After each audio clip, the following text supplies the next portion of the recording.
Hey, hey, hey, happy Tuesday. Come on in, pull up a chair. The Daily Dope is in the air.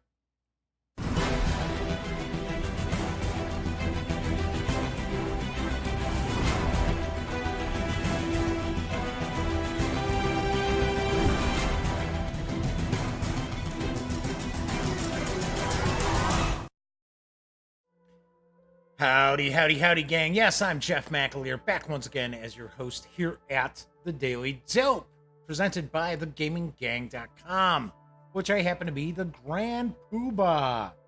So tonight I see that we started off the show with a bunch of frames getting dropped.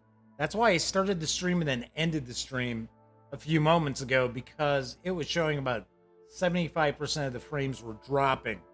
So I know on YouTube, after the fact, after the show streams and is rendered, usually those drop frames don't matter. Everything looks fine.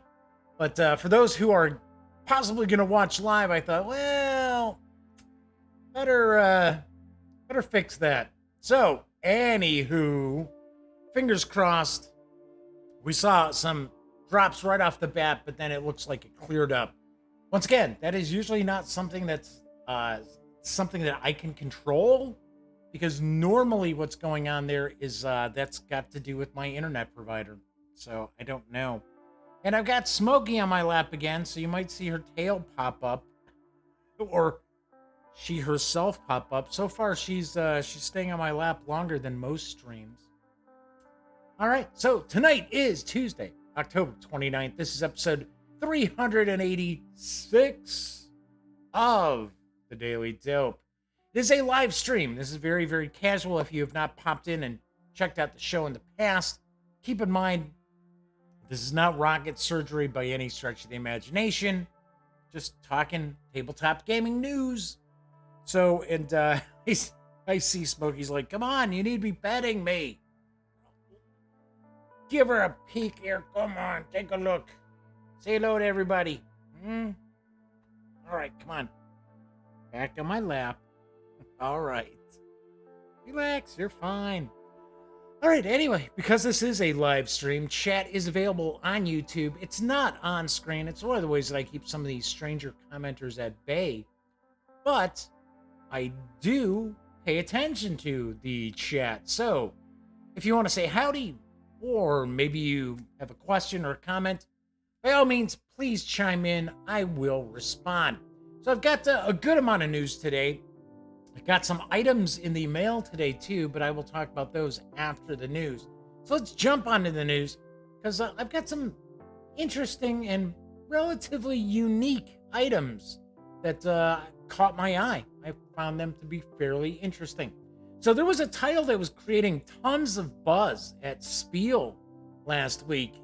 See ya, Smokes. Yep, she decided she'd leaving. Anyway, it is called The Magnificent. It's from Aporta Games, and I've got the dope. In the game, players are competing to attract the largest audience to their shows featuring magnificent performers. In the process, you must expand your camp by placing Tetris-style tiles on your player board, gather elements needed for the shows, and set up performances in your tent. On your turn, you'll take one die from the supply. The value of the chosen die is your strength. Add to this the value of all dice of the same color that you have already collected. Then use this strength to carry out the three main actions: build, travel, or perform. The more strength you have, the better the action will be, but at the end of the round, you must pay, in coins, the total of your highest valued dice color. Thus, taking dice of the same color makes for better actions, but will cost more coins. After each player has taken 4 turns, the round ends. Each player must discard one of their Ringmaster cards and score points according to its requirements. After 3 rounds, the game ends, and the player who's collected the most points wins. In addition to your main action, you may use trainers on your personal unique trainer tiles or on common trainer spaces on the game board for various benefits. At the end of each round, in order of the player's highest ranked performances, players choose a new Ringmaster card and a trainer tile providing new abilities and scoring opportunities for the next round. The Magnificent is for 1 to 4 players, ages 14 and up, plays around 60 to 90 minutes. There is no precise MSRP or even a release date just yet for the Magnificent or Magnifici. I do have the impression, I've had someone tell me, they're not necessarily associated with Aporta Games though, but they did tell me that we should see this in the US in June of next year. Cool. So pretty cool. I do know there is an English language edition available in the UK. So that is available right now. So although I did see it going for about $95, this is not a $95 game. But this does look pretty interesting. Although I have to admit, what is it with all the Tetris piece games? You know, there's loads and loads of games now which utilize like the little Tetris pieces fitting together. Baron Park, Uwe Rosenberg's games with Stronghold, quite a few of them as of late. Not that there's a problem with it, I'm just kind of thinking, another game that uses kind of like interlocking pieces, which I believe actually you use those to kind of build your own like circus or traveling show, whatever you want to consider it, your Cirque du Soleil. All right, there was another title that had a lot of folks excited in Germany last week, and that was Brussels 1897 from Geek Attitude Games, and I've got the dope. In 1897, Art Nouveau is taking over the streets of Brussels as the World's Fair opens its doors. The time has come to cement your name in the history of art. To achieve all of this, you must construct magnificent buildings, create, sell, and exhibit works of art, and shake hands with the city's noblemen. Brussels 1897 is a card game based on the Brussels 1893 board game. Brussels 1897 will speak to a large audience of gamers. Its mechanics are based on Brussels 1893 and are made simpler without compromising depth. Those who know the board game Brussels 1893 will rediscover its familiar look and feel in Brussels 1897. I'm sure I'm saying Brussels in a year quite a lot. Anywho, the beginning of the game, each player has 5 architect cards in hand. These cards have different values on them, ranging from 1 to 5, and you'll be able to use them to perform actions in the Art Nouveau and Brussels areas. To perform an action in the Art Nouveau area, you must replace one action card by one of your architect cards and pay the latter's value. Action in the Brussels area are free, or I should say actions in the Brussels area are free, but they require an increasing number of architect cards to activate, and you risk one of them being sent to prison. Okay. The different actions score you victory points throughout the game and help you to advance on the different tracks. These tracks also score you points at the end of the game, depending on the strategies you chose to adopt. When all players have passed, the round ends. Now, the different majorities are calculated at the end of the round. The position of the architect cards in the Art Nouveau area determines the majorities, which in turn grant bonuses and/or victory points. At the end of the 4th round, there's a final scoring phase, and the player with the most points, of course, is the winner. Brussels 1897 is for 2 to 4 players, ages 10 and up, plays around 40 to 60 minutes as well. This is another title that we do not know exactly when we will see a release here in North America, but I'm going to go out on a limb here. I'm going to predict Stronghold Games picks this game up. That is just a guess. I am not positive. It's just a guess. But Stronghold has actually released some other titles that Geek Attitude Games has done in the past. Kitchen Rush, right off the top of my head. What is it? You're Not Alone. The one that's where it's like one versus many kind of alien game. So, yeah, I'm taking a guess. We might maybe see Stronghold pick this up. And then again, I could be completely wrong. There is a game that I do know is actually coming next year. I do actually have a date.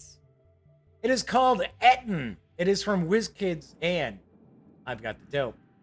Unite two nations as allies, harness magic and military, and trample enemy defenses. In Ettin, players create teams of two nations. An odd player creates a rogue nation and work to defeat the other teams around the table. Draft units to recruit and deploy in 3 rounds of increasingly epic wars. Harness the unique. Whoa, how did the humble bundle end up in there? Wait a second. Alrighty. That is not supposed to be in there. Somehow, when I was saving my images tonight for the show tonight, must not have saved that last image for Ettin, which is too bad because it shows the entire layout of this game. Anyway, you will draft units to recruit and deploy in 3 rounds of increasingly epic wars. Harness the unique cards and playstyles of each of the 8 nations and dozens of possible alliances. Players form teams of 2 nations and battle the other teams at the table by drafting unit cards to deploy over the course of the 3 rounds of play. Each of the 8 nations included in the game have its own unique strategy and gameplay style, which changes depending on the combination of alliances. Teams can draft up to 125 different units and battle simultaneously around the table. Ettin is for 2 to 8 players ages 14 and up, plays at around 60 minutes, and it will carry an MSRP of $39.99 when it arrives in February of next year. I believe February 11th is when this will arrive in stores. I have the feeling that this may at one point have been designed as a World War II game and possibly was pitched to WizKids, and WizKids decided to retheme it. It's just an impression I've got. Although I gotta say, 2 to 8 players, that is a good player count. And you should take a peek. I will share when I put the news up about this game on the Gaming Gang website. I will be sure to include the image that shows the big layout, because it actually looks like there's quite a lot in this for a $39.99 MSRP, which led me to believe that maybe the MSRP info that I had was wrong. But it's info from a distributor, so I'm thinking it's right. Right, let's move on into some role-playing game action, because there's a very unique sounding role-playing game which somewhat utilizes Powered by the Apocalypse. And it's from Gallant Knight Games, and I've got the dope on The Great American Novel. There we go. The Great American Novel, a role-playing game, is a collaborative storytelling tabletop role-playing game for 3 to 6 players that uses characters-driven gameplay to create a literary experience for a variety of settings and genres. The Great American Novel has 3 specific criteria for each novel to create an experience resembling some of the best American literature. Literary. Character-motivated stories that are focused on their interactions and personal journeys in a thoughtful and meaningful way. Realistic. Honestly depicts the characters' events and history. Use of magic and the supernatural are welcome as long as these themes are depicted honestly and realistically. And Americana. Situations and characters that are unique to the U.S., whether currently or historically. Beyond this, it's entirely up to the table to determine what themes they would like to experience. These can be broad-stroked ideas like fall from grace, or specific experiences like loss of a family member. They can also bring up a particular time period or genre, such as film noir or 1960s counterculture. It could be places, Jamestown, or events. the Battle of Bunker Hill. The game provides tools to help players determine what themes, time period, and setting they want to explore, and also features built-in safety mechanics to address themes they do not want included. The Great American Novel uses a powered by the apocalypse approach to dice resolution, as well as featuring meta-currency mechanics and a story structure inspired by literature and featuring classic arcs for presenting the sort of characters one can find throughout Americana. You can score this 44-page PDF at DriveThruRPG for $10. Oh, and it looks like we're dropping frames again. For crying out loud, come on. Well, almost wrapping up, so hopefully we can chill out a little on this. Anyway, just in time for Halloween comes a streamlined rule set for fantasy horror role-playing from Off Guard Games, and I've got the dope on Into the Dark. The world is covered in murk. It's more than just darkness. It's a miasma that hates the light, devours flame, and warps the living. Somewhere in that hungry dark is a night well, and near it a shade, a creature born of the murk itself, not just twisted like the beast that it creates. Your lands are threatened, and someone must bear the silver flame to the night well to close it. If you're lucky, you might make it back with treasures from the world before the murk. If you're careful, you might just survive your expedition into the dark. Into the Dark is a game about delvers who brave a strange and alien darkness-covered environment to protect their homes, and in the process, hope to recover valuables and find information on the world that existed before the dark. This game focuses on using wits to overcome obstacles, life and death struggles, and exploration of unfamiliar and dangerous environments. It mixes familiar dungeon-delving fantasy themes with a post-apocalyptic, horror-tinged world. I have to point out, whoever provided this this sell sheet info should have done a little spell check on it. Anyway, included are 4 unique delver types. Detailed within are the well-armed Merc Hunter, the quick-witted Explorer, the Merc-touched Shadowbinder, and the Silver Flame-attuned Light Bearer. Each comes with unique powers, gear, and advancement rules suited to their role. Adventure Generation. There are tables and instructions to help you build your own expeditions into the Murk, as well as 5 included Murk wells and spooky attendant monsters to let you jump immediately into the game. This is a streamlined Forge in the Dark system, so it's a super minimalized, complete system that emphasizes player decisions, non-binary successes, and is geared for adventuring and delving into the dark. The 144-page PDF is available right now at DriveThruRPG for $10, which, interestingly enough, both of our role-playing news pieces today were for PDFs that are 44 pages long, and they are $10. I don't know. All right, so that is it for the news. So, did want to talk about, real quick, a few different things. One, I am still in the midst of redesigning the Gaming Gang website, so if you've not checked out the new look, by all means, please swing by. It is not finished. It is pretty much what it's going to look like. There's just some cosmetic tweaks that I have to do. I still have to go and redo every review. So I still have, I've gotten about 20% of the reviews done. And yeah, it's a little time consuming, that's for sure.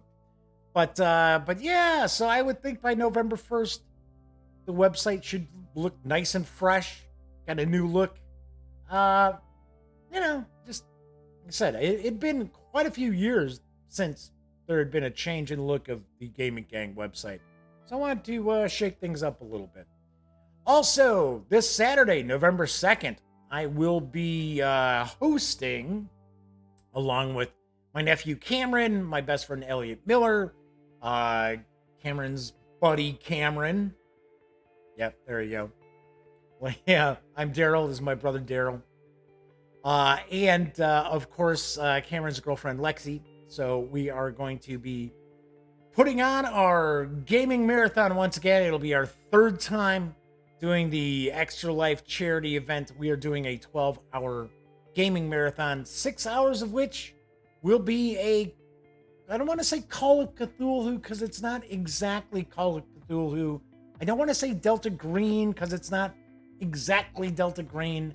It is a 1950s Lovecraftian sci-fi horror. So there's that. So that will take up the latter half of our event. So stay tuned. I will have more information floating around on Twitter as well as on the website as well. So one of the games that I was hoping to be able to share to actually open up the charity event did arrive today. That's right. As I mentioned, I had some items show up today. And for the wargamers out there who watch the show, you'll be very happy because it's all conflict sim. So, Crowbar has arrived. Yes, Crowbar has arrived from my friends over at Flying Pig Games because the original shipment got lost by FedEx. It was supposed to have it weeks ago, but they have gotten it out. So very, very cool. Plus, along with that, we have the Wurwitz expansion. So this is a Crowbar expansion. Kind of light. I guess they add some new units in that. I will find out. I will have an unboxing video of this either tomorrow or on Halloween. So, also got from my pals over at GMT the new edition of Navajo Wars, new print run of Navajo Wars, which I actually never had Navajo Wars. So I was pretty excited because I've always heard really good things about Joel Toppin's game. So we will be taking a look at this in the very near future as well. And we got Tank Duel. I want to say enemy tank in the crosshairs. Oh, just enemy in the crosshairs. So it's Tank Duel, enemy in the crosshairs. And this game is for, I believe, it's like for 2 to 8 players. So everybody is actually in command of their own tank. So I'm kind of curious if this is kind of a little bit of a throwback to Patton's Best. You might recall that Avalon Hill's solitaire game, which you were in charge of a tank crew. So very, very cool.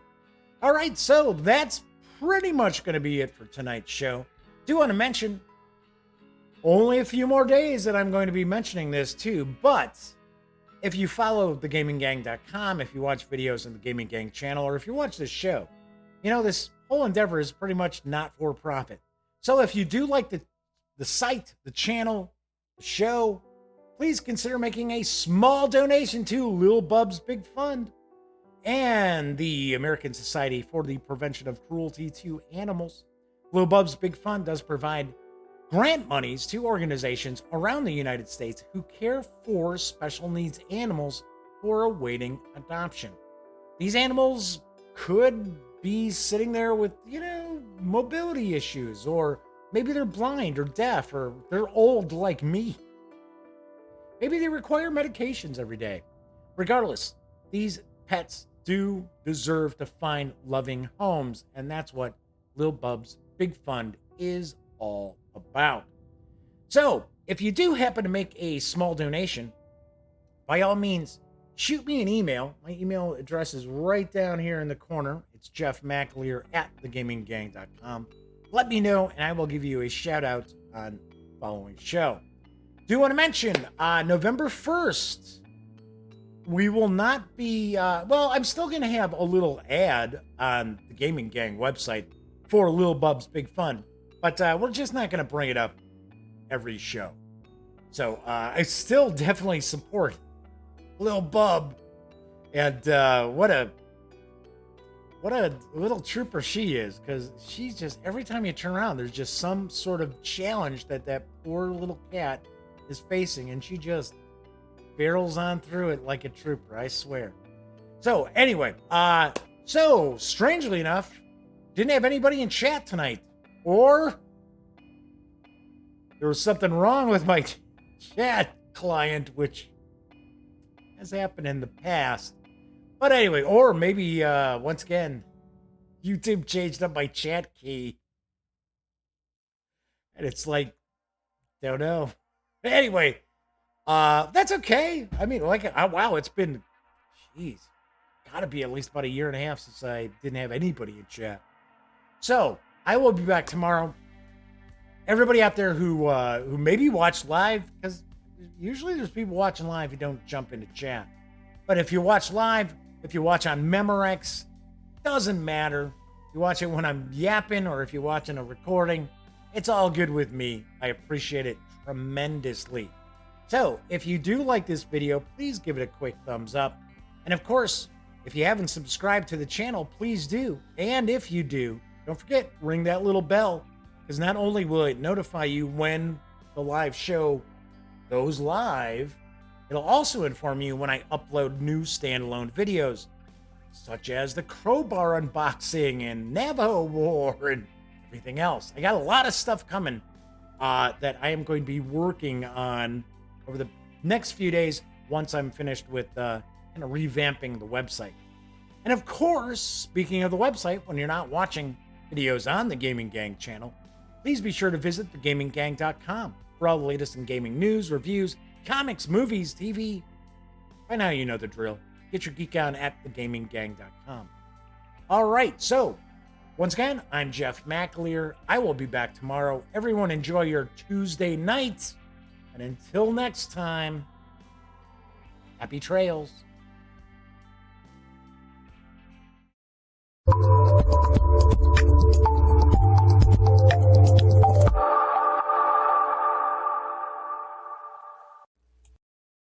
Zoobity-bitty-bitty-boo-boo. Zoobity-bitty-bitty-boo. Zabba-dabba-dabba-dabba-bum. Zibba. Whoa, hey. I didn't realize that you were still here. Well, if that's the case, then allow me to share the following information with you that I only have 20 seconds to do. So let's all take a deep breath. So, if you would like to subscribe to the Gaming Gang channel, please click right here. If you want to check out the latest episode of the Daily Dope, click right here. And if you'd like to check out a randomly selected standalone video, by all means, click right here. Once again, I'm Jeff McAleer, and thanks for watching.